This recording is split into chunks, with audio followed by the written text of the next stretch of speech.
Selamat siang semuanya. Hari ini kita bertemu kembali dalam proses pembelajaran.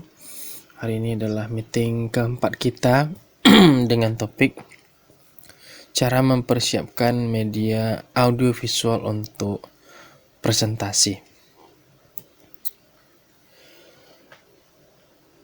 Sebelum kita masuk kepada apa saja persiapan yang perlu kita lakukan untuk persiapan presentasi, mungkin kita perlu membahas apa sih pentingnya persiapan media audiovisual itu. Jadi yang pertama itu adalah mengurangi rasa cemas.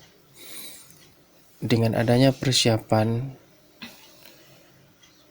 yang baik, maka perasaan cemas kita itu bisa akan berkurang. Kenapa? Karena cemas kita itu sudah diantisipasi dengan persiapan-persiapan yang sudah kita lakukan dengan baik. Seringkali cemas itu akan timbul. Jadi cemas itu merupakan hal yang biasa saja ketika kita melakukan kegiatan atau akan melakukan kegiatan. Cemas itu tidak harus kita hilangkan, tapi kita minimalisir ataupun kita kontrol agar kita selalu bisa berpikiran positif, tenang, dan fokus ketika kita akan bekerja. Selanjutnya kita akan membahas juga tentang mengetahui persyaratan yang dibutuhkan, yaitu seperti baju, waktu, hidangan atau kue-kue sebagainya. Jadi dengan adanya persiapan ini, kita dapat mengetahui kira-kira baju apa nanti yang akan kita pakai atau apa aturan dalam pemakaian baju ya, atau dress di sana. Apakah harus hitam putih kita, atau ada pakaian-pakaian tertentu bagi laki-laki harus pakai dasi kah, seperti itu ketika kita melakukan presentasi atau ujian ya. Dan juga kita dapat mengatur ataupun mengetahui berapa lama sih ketika kita melakukan presentasi, apakah itu harus 15 menit, 20 menit, atau berapa menit ketika kita melakukan presentasi. Jadi dengan adanya itu pengetahuan kita tentang waktu, kita bisa mengontrol apa kegiatan kita yang akan kita lakukan.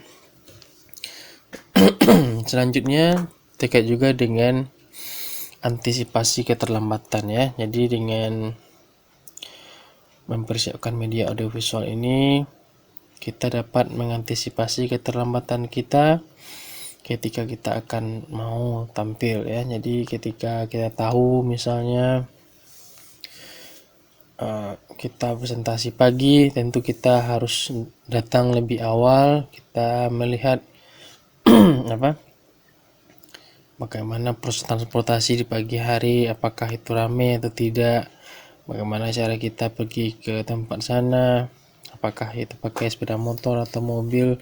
Jadi dengan keterlambatan antisipasi keterlambatan tersebut, kita dapat mengetahui apa yang akan kita lakukan. Selanjutnya kita dapat juga mengetahui kebutuhan alat apa saja yang kita butuhkan. Misalnya seperti pointer kah, atau butuh laptop kah, atau misalnya kita butuh lain lagi ya, apakah proyektor kah atau sebagainya, itu apakah perlu dipersiapkan dulu atau sudah ada di ruangan itu. Jadi dengan adanya persiapan-persiapan tersebut, alat-alat yang kita butuhkan itu sudah dapat diketahui dengan baik. Selanjutnya yang terakhir, kita dapat mengetahui latihan apa saja yang kita butuhkan. Apakah latihan suara, atau latihan presentasi, atau latihan menggunakan PowerPoint. Jadi dengan adanya persiapan-persiapan itu, kita dapat mengetahui apa latihan-latihan yang perlu kita lakukan. Misalnya ketika kita mengetahui ruangannya besar atau luas, maka tentu saja latihan suara perlu kita kuasai dengan baik, karena dengan suara yang kecil, volume yang kecil, tentu saja audiens itu tidak akan mendengarkan apa yang kita sampaikan. Ketika kita tahu ruangannya cukup kecil, maka suara kita tentu tidak perlu harus keras, karena ruangannya kecil nanti kita dianggap berlebihan bagi penguji ataupun nanti audiens kita ya. Selanjutnya latihan itu juga kita menggunakan PowerPoint atau sebagainya dengan pointer kah. Jadi nanti scrollnya seperti apa, apakah kita memindahkan slide-nya itu pakai manual tangan kita kah atau pointer kah, itu yang perlu kita latihan. Dan juga persiapan untuk elaborasinya, untuk penyampaiannya seperti apa, itu yang perlu kita latih ya.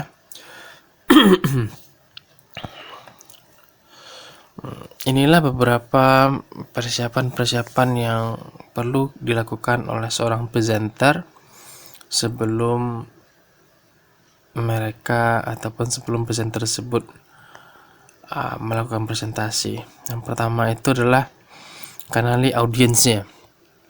Jadi dengan mengenali audiens, kita tahu sebenarnya apa sih yang mereka harapkan dengan presentasi kita. Misalnya audiens kita misalnya adalah golongan akademik, kalau kita sebenarnya proposal atau kompre, maka di sana akan ada dosen penguji kita. Di sana nanti akan ada mahasiswa-mahasiswa, bisa saja mahasiswa yang tingkatannya lebih tinggi daripada kita ya. Nah, bisa saja S2, bisa saja S3, seperti itu. Dan juga kita wajib mengenali audiens sana itu apakah laki-laki atau perempuan. Jadi bagaimana cara mengattract atau menarik perhatian mereka terhadap apa yang kita butuhkan ya. Jadi dengan mengenali audiens itu dapat membuat kita merancang atau mendesain apa sebenarnya yang bisa dapat kita lakukan untuk presentasi kita. Selanjutnya, kita wajib mengetahui apa tujuan presentasi kita. Kalau kita misalnya kuliah ya, tujuannya apa? Misalnya untuk seminar proposal. Untuk seminar proposal itu apa yang dibutuhkan? Presentasi seperti apa yang dibutuhkan? Kalau kompre seperti apa yang dibutuhkan ya. Jadi kenalilah tujuan-tujuannya. Jadi dengan men-set atau menetapkan tujuan presentasi, PowerPoint kita itu nanti akan lebih jelas, fokus, dan tidak mengambang ya, tidak pergi mana-mana, sesuai dengan tuntutan dari tujuan presentasi tersebut. Selanjutnya yang ketiga adalah materi yang disampaikan. Jadi dengan adanya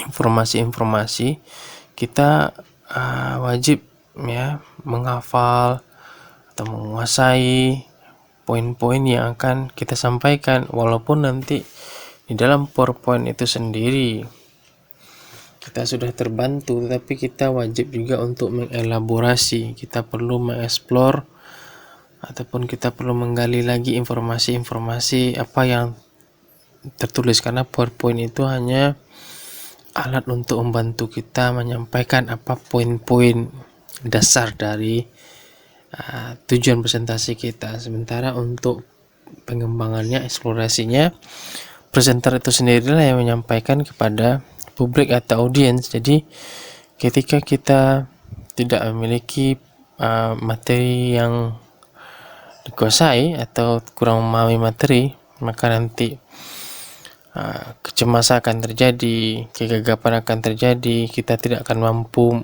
menjawab pertanyaan, seperti itu akan ada banyak masalah. Jadi kuasailah materi-materi yang akan disampaikan. Selanjutnya Tentu saja kita yang keempat membuat slide yang menarik ya. Jadi bagaimana cara kita membuat slide yang menarik sehingga audiens kita itu tidak merasa bosan gitu ya. Audiens kita itu fokus pada apa yang kita sampaikan. Mungkin kita bisa menggabungkan beberapa media audiovisual untuk menarik audiens kita supaya mereka melihat dari slide-nya ya. Jadi untuk menarik ini tidak perlu terlalu banyak warna-warni, yang penting itu poin-poinnya saja ya. Jangan sampai nanti ada emoticon ataupun gambar yang bergerak, ataupun misalnya poin gambar-gambar ya, emoticon itu paling sering ya, yang bergerak seperti itu sebaiknya itu tidak perlu dipakai, karena itu akan lebih mengganggu dari informasi yang disampaikan. Orang akan lebih melihat emoticon ataupun gambar-gambar yang bergerak itu ketimbang dari poin yang sedang kita sampaikan. Selanjutnya, persiapan fisik dan mental.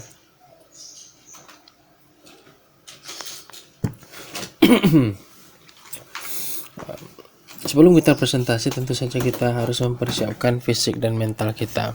Secara fisik, tentu saja kita harus, sebelum kita presentasi, harus memiliki fisik yang sehat ya.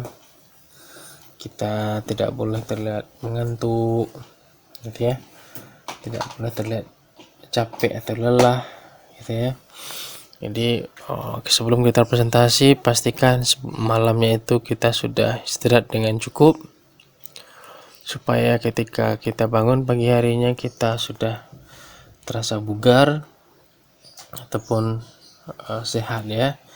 Pasanglah wajah yang ceria, yang menyenangkan, yang wajah-wajah yang menerima dari kritikan dan saran dari penguji ataupun audiens nanti. Jadi fisik kita itu kita siapkan, jagalah kesehatan, jangan sampai sakit, karena ketika kita presentasi misalnya kita lagi flu gitu ya, ataupun kita lagi demam, itu akan sungguh mempengaruhi hasil dari presentasi kita. Mental ini hal yang paling penting juga. Seringkali ketika kita baru-baru pertama untuk presentasi, itu seolah-olah badan kita menggigil gitu ya, cemas kita itu sampai ke ubun-ubun kepala kita, bahkan sampai saking kakunya itu bahkan tidak bisa kita menjawab atau bahkan tidak mendengar dari apa pertanyaan yang disampaikan oleh penguji atau audiens. Itu saking parahnya mental kita itu kena ya ketika kita melakukan presentasi. Jadi untuk persiapkanlah mental itu dengan baik ya. Memang hal ini tidak mudah bagi seorang presenter pemula, karena jam terbang latihan ya ini akan mempengaruhi, tapi seiring dengan pikiran yang fokus, persiapan yang matang gitu ya, support dari lingkungan kita akan dapat memiliki mental yang baik. Ingat, setiap penampilan itu tentu saja dia akan ada plus minusnya. Tidak akan ada sebuah penampilan itu akan berlangsung sempurna, tidak akan ada seperti itu. Walaupun nanti kita sudah mempersiapkan semuanya dengan baik, tetap saja akan ada kesalahan-kesalahan kecil yang bisa saja nanti akan membuat penampilan kita akan buruk. Tapi penting persiapkanlah segalanya, nanti biarlah Tuhan yang memutuskan apa yang terbaik untuk kita. Yang penting itu persiapan ya, jaga diri kita, latihan yang banyak. Ini juga penting. Selanjutnya kita perlu menyimpan materi kita. Jadi sebelum kita presentasi itu kita harus menyimpan materi kita, apakah misalnya di laptop kita atau di flash disk gitu ya. Nah, jadi jangan menyimpan materi itu di satu tempat, karena kalau satu tempat nanti seandainya tempat penyimpanan kita itu rusak, maka nanti materi kita akan hilang gitu ya. Jadi kita harus simpan di berbagai tempat, sehingga kalau ada masalah pada satu tempat penyimpanan, apakah flash disk ya atau misalnya nanti laptop kita bermasalah, maka kita masih punya flash disk ataupun laptop ataupun tempat penyimpanan lainnya yang menyimpan materi kita untuk tampil ya. Nah, jadi penyimpanan itu harus banyak ya, jangan hanya satu tempat. Selanjutnya penyajian materi. Jadi materi kita ini disajikan dengan baik. Bagaimana caranya? Apakah kita nanti menggunakan PowerPoint kah, nanti misalnya slide, atau kita membutuhkan seorang moderator kah nanti ketika kita presentasi, atau kita sendiri yang menggerakkan dari PowerPoint kita. Apakah perlu kita pointer di sana gitu ya, apakah kita diizinkan untuk menampilkan PowerPoint kita. Semuanya itu tergantung dari persyaratan-persyaratan untuk presentasi ya. Jadi tadi kan sudah ada ya, kenalilah bagaimana bentuk presentasinya ya. Jadi dengan hal seperti itu kita tahu bagaimana penyajian materinya. Apakah kita misalnya harus duduk kah ketika menyampaikannya, atau kita berdiri ketika menyampaikannya. Nah, jadi semuanya itu harus kita pahami ya. Selanjutnya untuk penguasaan teknologi, betul. Jadi misalnya ketika kita menggunakan laptop, nah nanti hati-hatilah bagaimana cara pengaturan atau pemindahan slide-nya itu. Apakah pemindahannya itu menggunakan manual ya, kursor kiri atau kanan, ataupun kita menggunakan pointer, atau kita menggunakan mouse. Nah, jadi usahakanlah balance atau seimbang antara penyampaian kita dengan gerakan PowerPoint kita ya.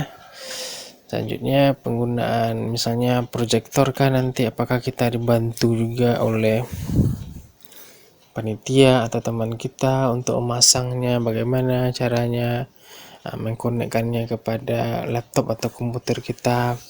Jadi itu harus kita pahami dengan baik ya, supaya penampilan kita itu dapat berlangsung dengan baik. Seringkali presenter itu hanya menyerahkan saja ya bahan presentasinya kepada panitia ataupun orang bertanggung jawab pada ruangan tersebut.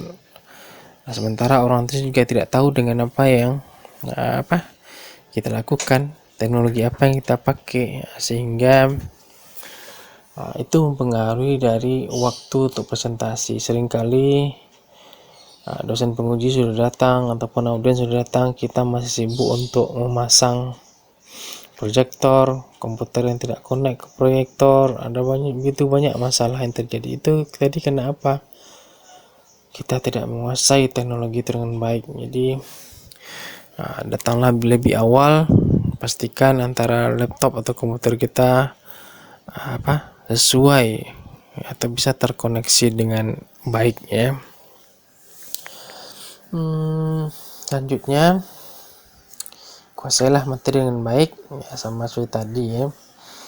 Jadi sebelum kita presentasi itu banyaklah kita membaca, banyaklah kita mendengar ya, atau menonton kah, mendengar, membaca atau sebagainya terhadap materi-materi yang akan kita disampaikan. Apa sih misalnya judul penelitian kita, latar belakangnya. Jadi itu harus kita pahami dengan baik.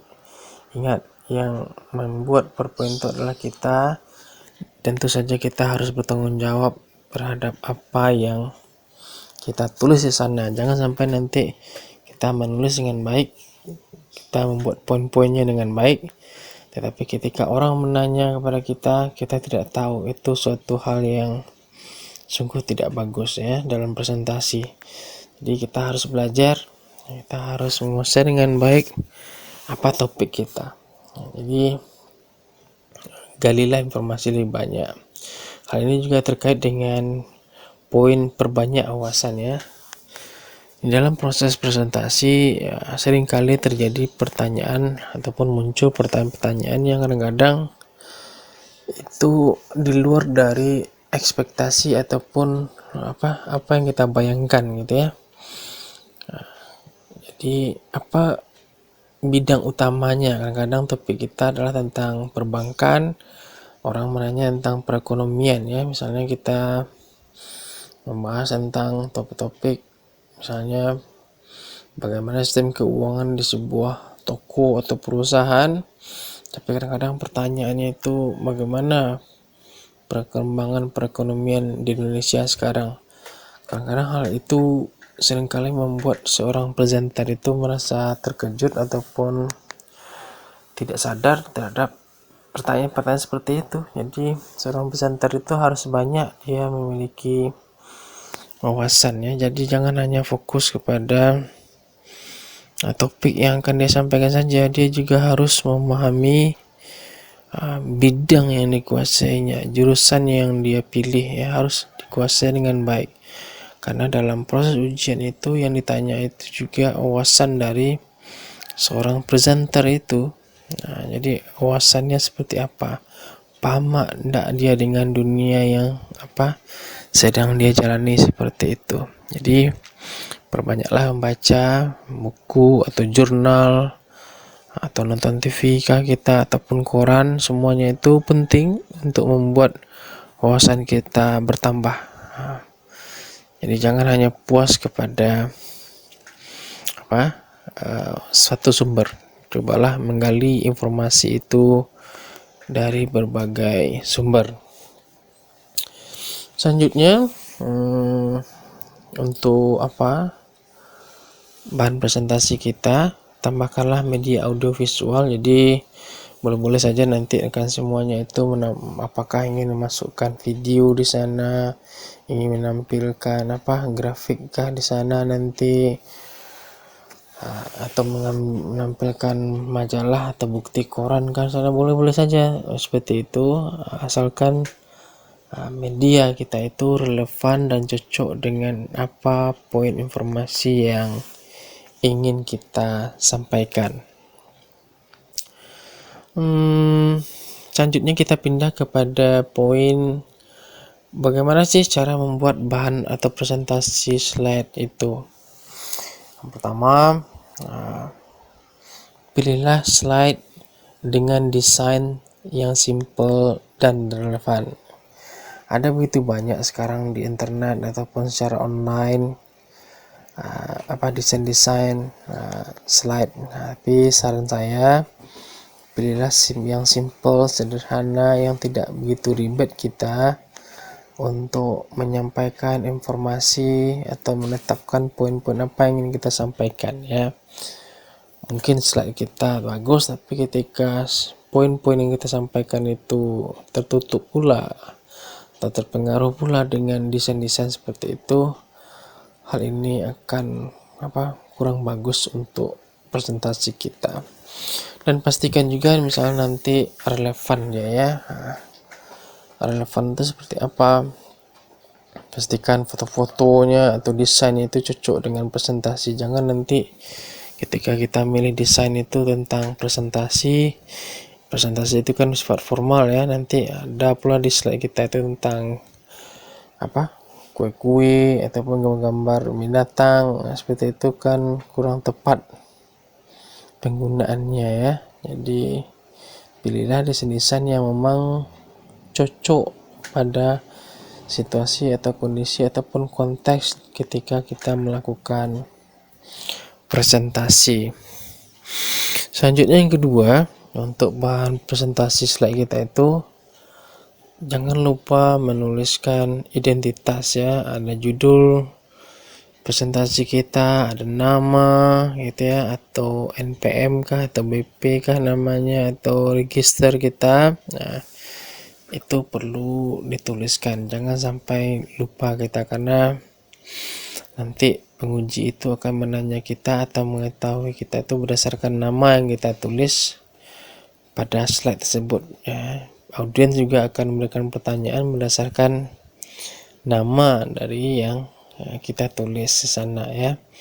Orang pun akan melihat pertanyaan pertama kita itu berdasarkan judul yang kita tuliskan itu. Jadi jangan lupakan poin ini ya. Selanjutnya pada slide kita itu tuliskanlah garis besar materi, samalah dengan poin-poin penyampaiannya. Jadi jangan mengcopy paste atau copy paste suatu informasi terus copy paste lagi kepada PowerPoint. Jangan seperti itu caranya. Kita tuliskan apa poin-poin utamanya dari sebuah materi itu. Nah, poin-poin itulah nanti yang akan kita elaborasikan.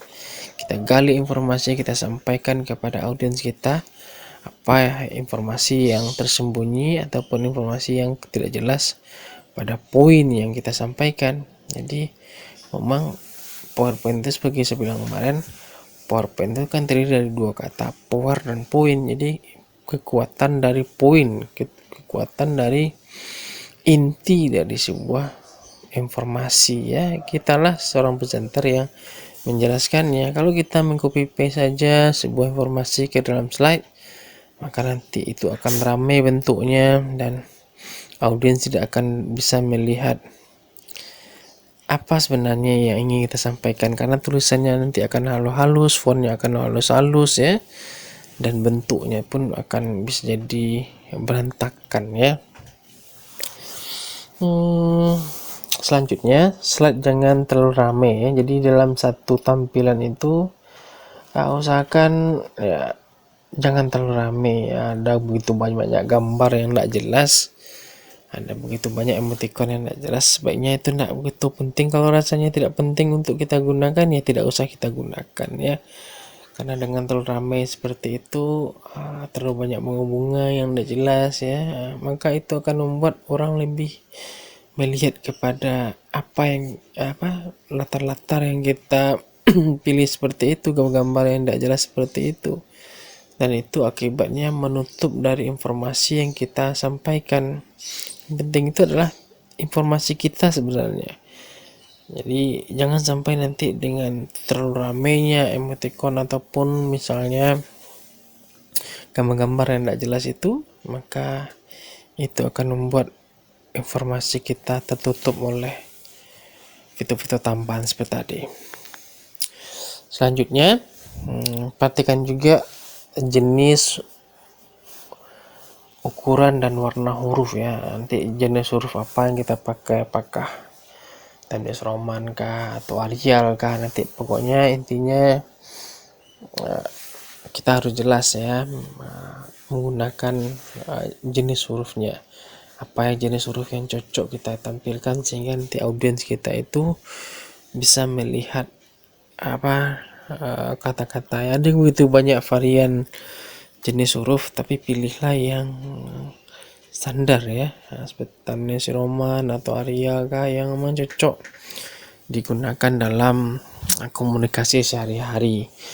Untuk ukuran, untuk PowerPoint ini harus besar ya, harus besar.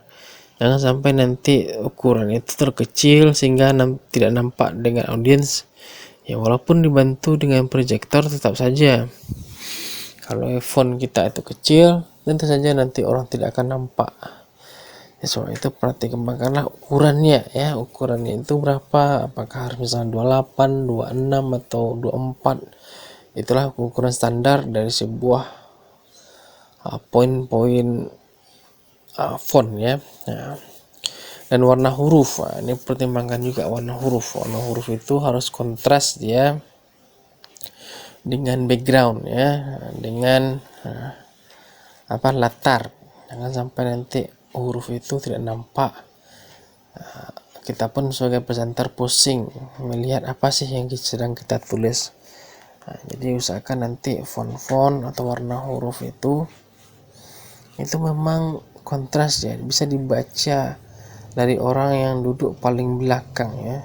Jadi misalnya ketika kita mau presentasi, silakan nanti kita pergi kepada tempat duduk paling belakang, apakah slide kita itu sudah nampak sama orang, tulisannya perlu kita ganti atau tidak. Jadi warna-warna ini perlu kita cek juga nanti sebelum kita presentasi. Seperti tadi, kombinasi huruf dengan latar ini penting ya. Jadi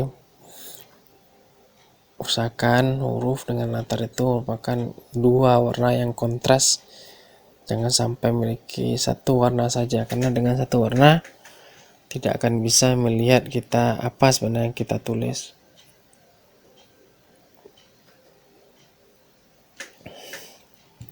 Selanjutnya, kalau ada kata-kata ataupun kalimat ataupun informasi yang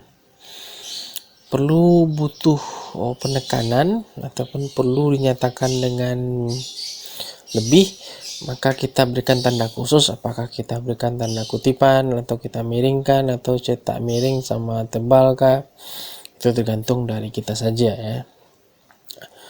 Jadi misalnya apakah dengan temuan atau data kah, nanti itu perlu kita berikan tanda-tanda agar orang paham terhadap apa yang kita sampaikan. Jadi boleh-boleh saja kita memberikan tanda khusus kalau memang rasanya perlu ya kita memberikan tanda seperti itu.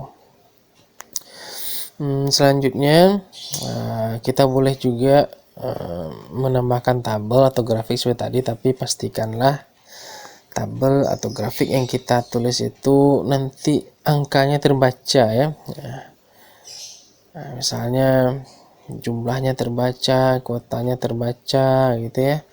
Jangan sampai nanti gambarnya saja yang terbaca tapi angkanya tidak jelas ya.